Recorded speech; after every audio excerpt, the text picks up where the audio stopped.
అందరికీ సమ్మర్ వచ్చిందంటే చాలు వడియాలు, పచ్చళ్ళు, కారాలు అన్నీ పెడుతూ ఉంటాం కదా. ఈ రోజైతే నేను పిండి వడియాలు అయితే పెట్టాను. నేను పెట్టడం ఇదే ఫస్ట్ టైము. నేను ఎలా చేశానో చూసేయండి.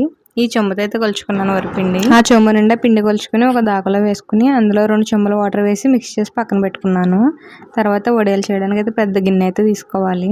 ఆ గిన్నెలో 6 చెంబుల వాటర్ అయితే వేసి కారానికి సరిపడా పచ్చిమిర్చి, ఎండుమిర్చి, కరివేపాకు, అల్లం ముక్క అవన్నీ మిక్సీ పెట్టుకోవాలి. అందులోనే పెసరపప్పు, కొంచెం జీలకర్ర, రుచికి సరిపడా ఉప్పు, ఈ పేస్ట్ అంతా వేసేయాలి.